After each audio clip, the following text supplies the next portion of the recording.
there, it's Kevin with GatheringMagic.com here with match number 4 with our Boros Tempo. I think I'm going to keep this deck. The Clifftop Retreat's really weird because it doesn't allow us with the Swiftspear turn 1. But we draw into one more land, we're very golden. I'm going to go ahead and keep it. And see, we are on the draw, makes us a little bit better than on the play with the chances of actually drawing into it. It's going to be a Merfolk deck. So Master Waves is public enemy number 1. I think this is going to be a very hard matchup for us, to be honest. We do have a lot of removal, but Merfolk just keeps on going. So Plains is nice. I think we still this Clifftop Retreat, though. It doesn't matter, actually. We'll play Plains. Maybe it will juke him into thinking we're playing something else. Seek of the Way can gain us some life.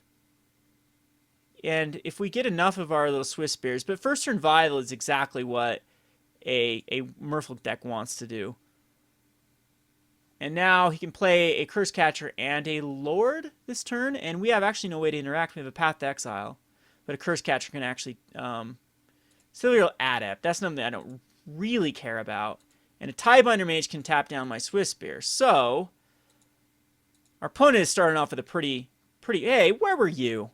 Now that we don't need the mountain, we'll cast the Seeker. So Tidebinder Mage cannot tap down a white card. That'll be really good for us. Need to avoid him drawing into Lords. He can double Lord here and swing in for some decent damage. Or he could triple Lord here if he had it. So, I mean, I'd actually like to draw into maybe Lightning Helixes and Path to Exiles as possible. A Dismember, main boarded Dismember on the Merfolk takes care of. Yeah, he actually has a. Now our Swiftspears are going to get a lot better with just Tidebinder Mages. We're just taking. He might end up being with the bad hand with Merfolk is where you get too many lands and the violence of not doing anything. So here I think we'll Clifftop Retreat and double Spear.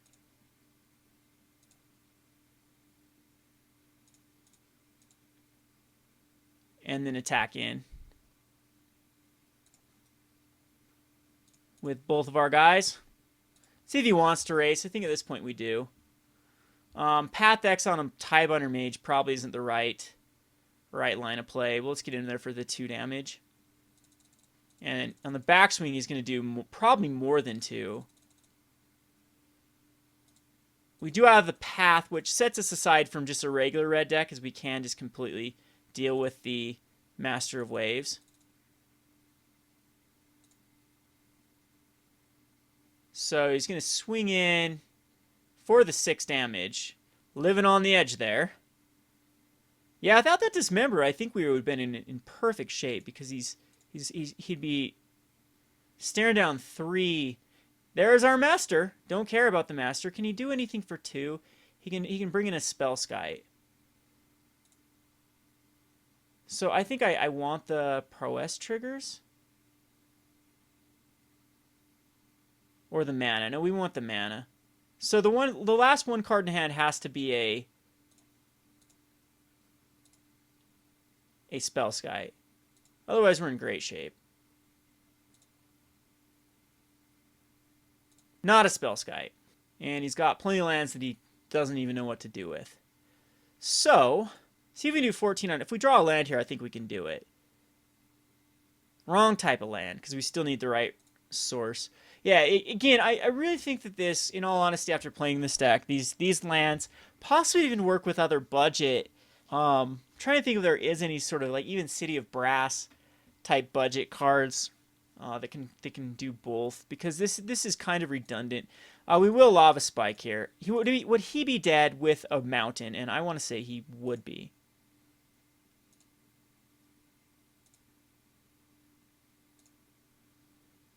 Because it'd be 7 more damage. Yeah, he would have. And right here we can do 4, and then we can actually do 10 damage, and then have a Lava Spike up. So, what could he do with the last Aether Vial?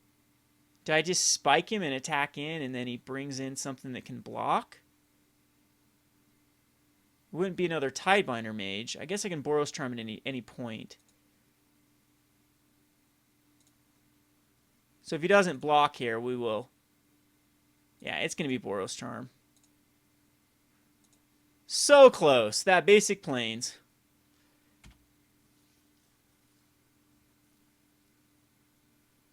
Ends up going down to a 1. And on the backswing, can he do 12 damage? I don't think he can. I think we're going to be very, very good here. He got this weird draw. I mean, Lord does exactly 12 damage. And there's Lord 1. But not Lord 2. So the spike off the top, unless it's like a negate, is the and again, that's life. So if he has a main board of negate, yeah, all right, good. I don't think I'd be a very happy person if that would have been main board negate. So I think he's going to bring in the Spell Pierces and whatnot. I think Wear Tear to kill the land might actually be useful, because if I get locked out of not being able to cast one of my colors, that isn't the greatest thing that could happen. I don't know what I'd take out though, because paths are very, very, very, very, very strong in this, and even like Lava Spikes are decently strong. Apostle's Blessing, it can protect against a Dismember, but I think we'll just keep in one Wear Tear and take out Apostle's Blessing. I don't think there's any reason to put any of our sideboard. This isn't a sideboard match. So, we have a lot of removal. Again, the card we have to worry about in regular red would be just Master of Waves. Now, this hand I can't keep. It's way too land heavy with 4 and then no creatures. We're going to mulligan it. And this I will keep it. It's the exact same hand, pretty much. And I'm not happy with it. We need to find a creature. So, see if we can draw into that creature. We draw a Forked Bolt. And just lead off. Oops, I should have done a regular Path to Exile mana, a white. As we could take care of a Lord here. So that actually is going to cost me 2 damage, but... Anywho. Not looking good because of the no creature. I think we probe here. See what's in his hand. He has a Vapor Snag and a Master Pro. We're not that bad. He's mana flooded. And Vapor Snag's bad versus us. Master Pro trying it. He doesn't have a great hand whatsoever. So Vapor Snag, I mean, he could tempo me here, but I think we Seeker. This is actually looking good now with the Seeker. See who puts out another Master. I mean, he's got the Vapor Snag. Gonna get in there for 6? Sure, I'm okay with that. And he snags it back. Okay, that is still all right. I think we might end up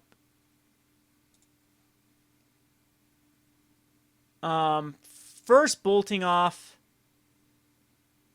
or maybe pathing off the Seeker, because I don't want his Curse Catcher. I want to establish this Seeker. But if I path the Exile off we do it in his turn, or he just has a Ghost Quarter left. So we can path and Forked Bolt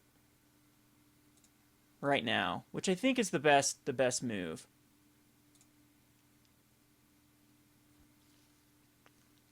And one unknown.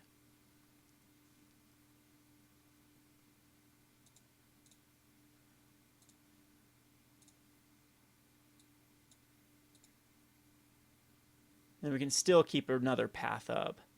Other than his Curse Catcher. He'll have 2 unknowns next turn. Mutavault's good. Mutavault's really good. It's another thing I have to deal with. But he's getting in there for 1. 1 unknown and a Ghost Quarters. Ghost Quarters isn't actually a very good card versus us. I think he was hoping that he could get us locked out. So we'll Seeker here. I kind of want to Seeker again. With just a Ghost Quarters. Yes, we do Seeker again here. See what the last card in his hand is. Maybe it's just a land. Maybe we just got very lucky against Merfolk with him drawing into heavy lands. Caverns of Souls, irrelevant at this point. We know it's a Ghost Quarter and one other. And our Seeker is most likely going to get us a lot of value. So his Mutavault is going to be a 3/3, and he's going to be able to hit in for 3 here. Not the biggest deal. That means he can't block with it. And we're going to be able to path off the Master. And Swiftspear. That's a lovely one. So we'll go with the Swiftspear. We're going to gain a lot of life here. Use the Path to Exile off on the Master. We do know the Ghost Quarter's in his hand.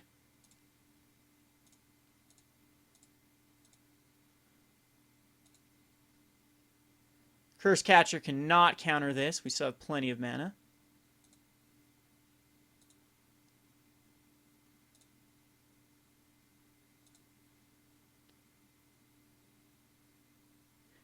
He can still draw out of this quite easily with another Master of Waves. This is going to get us in for 8, though. Another Lord is okay, and 6 of it's going to be lifelink damage, so I'm feeling good about our chances. We need to avoid drawing any more lands. I mean, that was a huge life swing right there. Ghost Quarter comes out, so 1 unknown left in his hand. Oh, jeez. Oh, wow. Do I Lightning Helix off the Curse Catcher? He will sacrifice it, so I don't, but he'll only get one token if that's the case. I don't think I do. I think I let it stay. He'll get 2 tokens, but I'm not quite sure if that's relevant. So that was a very, very powerful top deck. And he can pay right here. He's going to attack him with both. That's very, very, very risky. And said avoid drawing lands there, deck. So I could leave this guy back.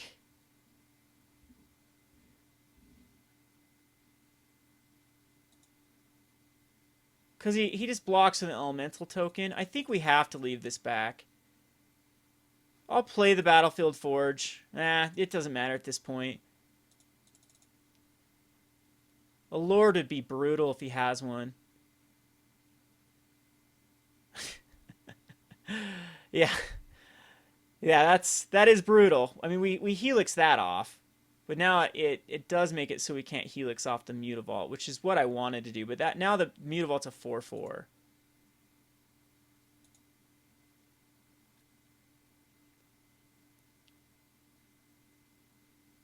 Do I make a trade? We're 100% going to Helix off this guy.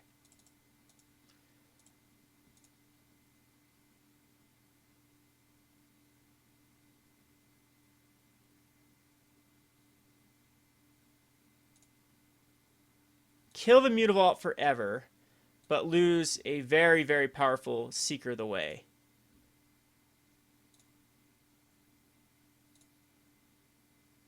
Be done with it. Be done with it. Be done with it. I could gain 6 life here and continue to have a Seeker. I don't think we...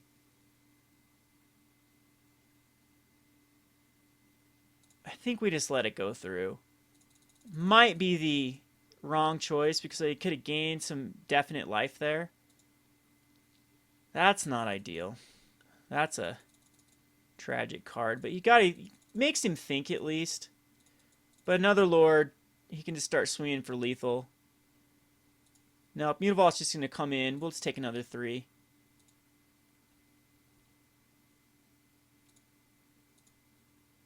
Jeez, another path would be great.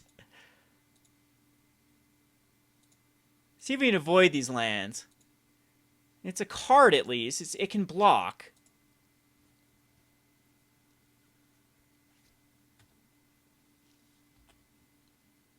And kill one of these elementals. Doesn't have Island Walk. Okay, that's fine. Spreading Seas on a plains. Not a big deal. Draws him a card, though. Gives us a target, though, for our One of Wear Tear, which might be relevant. And if this is a Lord, though... No, just a Bottles Gnome. Bottle Gnome. Wow, that is an interesting card. Very, very... It's not relevant whatsoever. I mean, damage-wise, it might be. But we'll go to a 1 here. Oh, then I can't block. Yeah, I still think we go to a 1. Now I'm wishing I would have once and for all just dealt with that. Mutavault would have been a lot of life. But Path to Exile is just amazing here. A Path or any other card that gains us life. Unfortunately, that's the way it rolls sometimes. Well, maybe we need to go to 17 lands. There's 7 of our 18.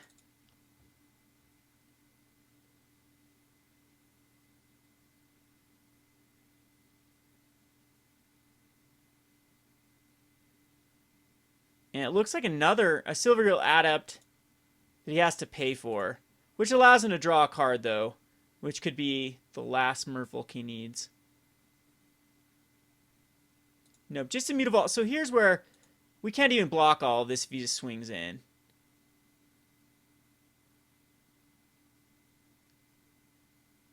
So reckless if he does. I mean, I'll hate it if he does. But I haven't done anything for a few turns.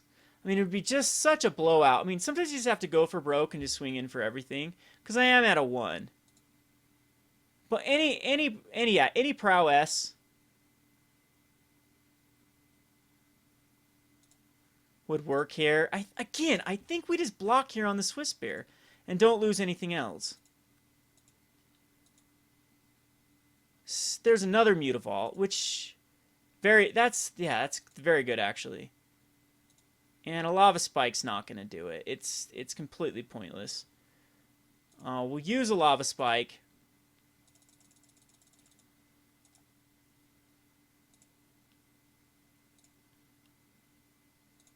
And he's got Mutavault. So by attacking, he just Bottle Gnomes and sacks.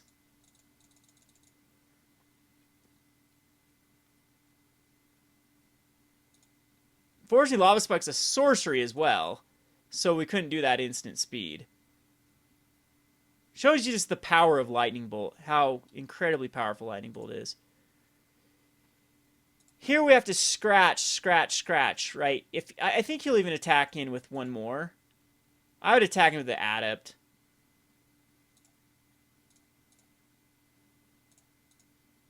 And we'll take care of a Mutavault and lose a Seeker and a Swiftspear.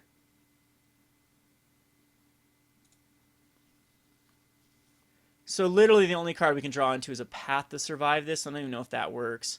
And that is game.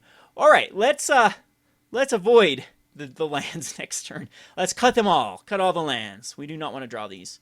We'll go ahead and submit this. I guess Molten Rain could come in. It's not a dead card.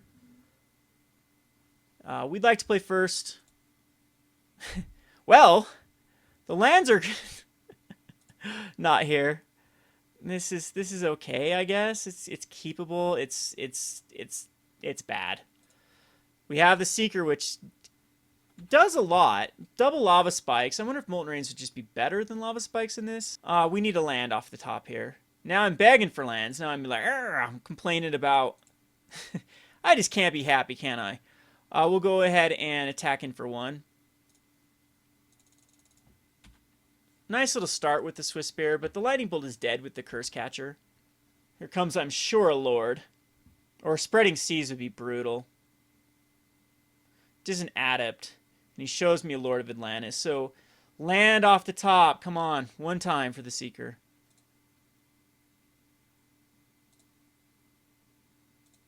Well, I'm going to attack in with the Swiftspear. No, because I need to kill off an Adept.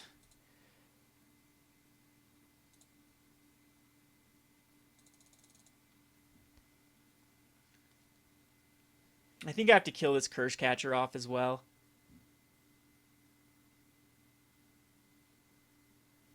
Another Adept. Those are very good versus me. Forked Bolt would be lovely if I can draw into it. I don't know why he's doing that. I really don't. Because we're going to bolt off an Adept here. I mean, it did its job, but it's still a card for a card if he even sacks the Curse Catcher. Maybe it's just because he just thinks he's got a Vapor Snag in hand.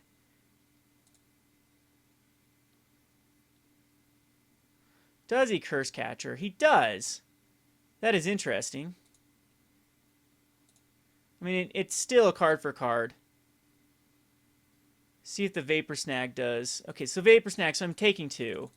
But it takes somewhat of his turn. He doesn't get to a Lord of Atlantis. Now, 4-put off the top. Clifftop Retreat. I mean, at least we're getting there. Yeah, that's good. It's a little bit closer to the Seeker now. So now we can play. We can play this game. Oh, he's got a lot of advantage off of the Adepts. And, okay, Tiebender Mage. That, very good. And he's going to get it for 4. Spreading Seas at this point isn't... Yeah, it hurts. We still get the Seeker out. Seeker's so powerful. He's going to try his best to tempo me out here. Young Pyromancer. That's actually very interesting. Maybe we do just Young Pyromancer here. Yeah, I'm okay with Young Pyromancer.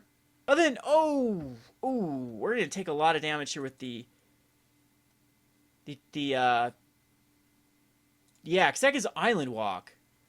So we're taking 9. Yikes, and he's still got the 2 mana up for any sort of spell pierce. And now our Mutagenic Growth is terrible.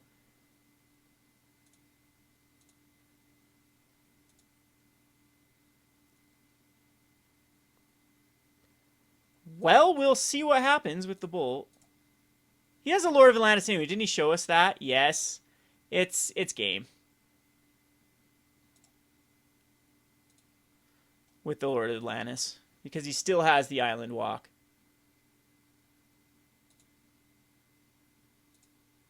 Yeah, we needed so the exact opposite ends up happening. Here comes the Lord.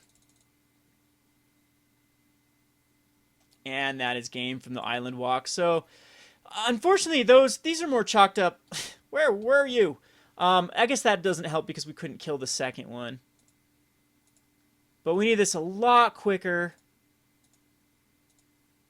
And this is where the upgraded versions of the lands will help out a lot with not them coming into play tapped first turn. He had a very good hand versus like a burn-based deck with the Silver Gills and the Curse Catchers, trying to force out some early burn. I mean, the whole point, though, is you take down their Lords, and usually Burn's pretty good at taking down Lords, and this becomes a pretty easy matchup. The last 2 games, though, you got to chalk those up, mainly to is any draw would have been a blowout game number 2, and this was just sad. So, we'll go into the wrap-up video. I mean, it's a pretty good deck, though, for $200. I'm very impressed with what this can do for $200. You could actually, instead of white, go into blue and then run just a lot of counter magic instead of, like, Lightning Helix. But I thought I'd want to make, like, a good deck versus burn. We'll go up to the wrap-up video and talk more about it. This is Kevin with GatheringMagic.com. Thanks for watching. Thanks for watching Playing on a Budget. If you haven't already, please subscribe to Gathering Magic and check out our Playing on a Budget playlist, which contains every episode. Thanks again, and hope to see you soon.